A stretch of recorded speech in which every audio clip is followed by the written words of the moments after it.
and then so hatefully of anyone who offends this glorious entity. So you just can't not kill, God says. You must not hate, you must not be angry, and you must not be unforgiving. And if you are unforgiving, you manifest selfishness, you fail to see in others the image of God, and you indeed violate the sixth commandment. Let me give you a second theological foundation for forgiveness. Whoever has offended you has offended God greater. Whoever has offended you has offended God greater. And if God, the most holy, has forgiven him the greater sin, can you, the least holy, forgive him the lesser sin? You understand that? David, who sinned against Bathsheba, who sinned against her husband Uriah, who sinned against his own wife, his own children, his own nation. David, who sinned against all those people, said in Psalm 51, against thee only have I sinned. In other words, he knew that no matter what offense he gave to men, he gave a greater offense to God.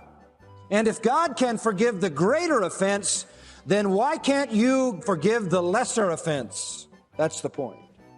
That is the inexplicable issue in the parable of Matthew 18, where the king forgives the man the unpayable debt, and then the man won't forgive another man a very simple debt, but strangles him and throws him into prison.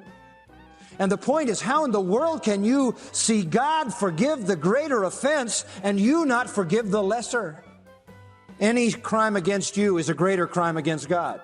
Anytime someone sins against you, it may offend you, it offends God more. Why? He's more holy than you are. Sin is more sinful to him. It is more offensive to him.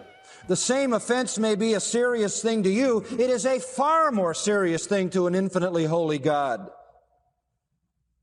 Yet God mercifully forgives. Are you more just? Are you more holy? Are you a higher court with a higher law? The truth is, if you don't forgive, you're not like God at all. You're more like the devil. Don't forget, you have much to be forgiven by God. And there is no comparison between other men's offenses against you and your offenses against God, either in number, in seriousness, or in consequences.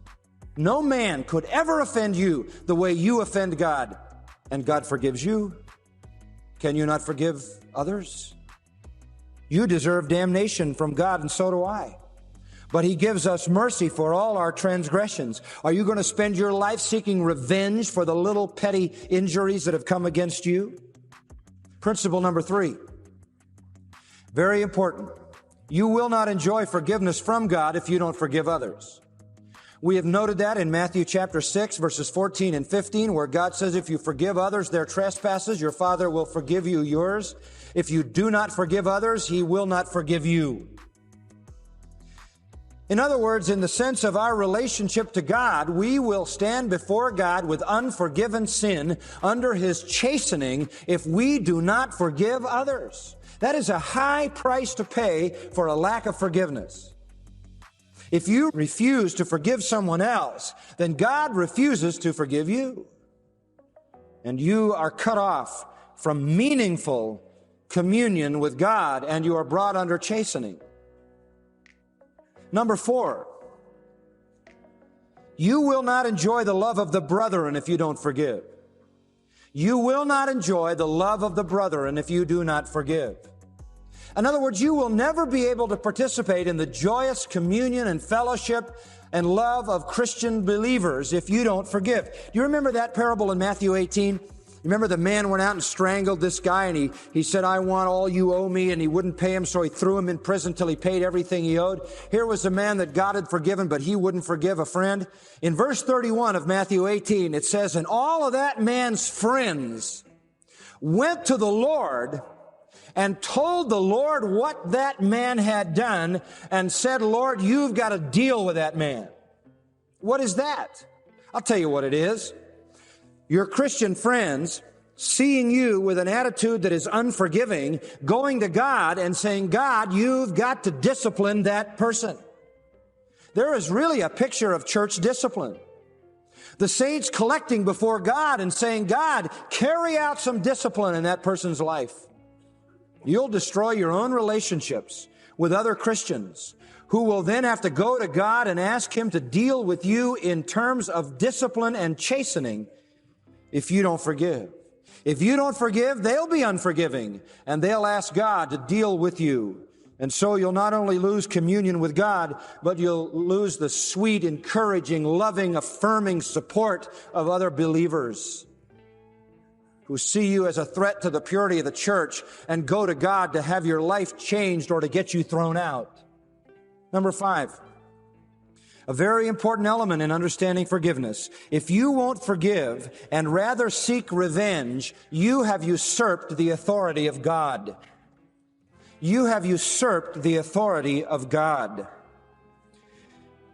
In Paul's letter to the Romans, in that wonderful practical 12th chapter, listen to what he says in verses 14 and 19. Bless those who persecute you, bless and curse not. Then this, verse 19. Never take your own revenge, beloved, but leave room for the wrath of God. For it is written, vengeance is mine, I will repay, says the Lord. Leave vengeance to God. When you won't forgive someone, when you carry around that attitude of anger and bitterness and hostility, you are presuming, literally, to take the sword of divine judgment out of God's hand and use it yourself. You're saying, God, give me that sword, I'm taking over. Such an attitude says, I must be the avenger, because God is unjust, or God is slow, or God is indifferent, or God just doesn't understand, He's ignorant, or God is unable to judge, and that is all blasphemy. God is far better able to deal with any offense against you than you. He is able to deal with the consequence of sin far better than you. He has the truest understanding of the issue. You are limited in understanding. He has the highest authority. You have none. He is impartial and just. You are selfishly partial. He is omniscient and eternal, sees the end of everything. You are short-sighted, ignorant, seeing nothing beyond the moment. He is wise and good, and all He does has perfectly righteous purposes. You are ignorant and blinded by your anger, and your purposes may be evil. It makes no sense for any person to be so blasphemous as to take the sword out of God's hand and wield it himself or herself. Number 6, very important point. The absence of forgiveness makes you unfit for worship.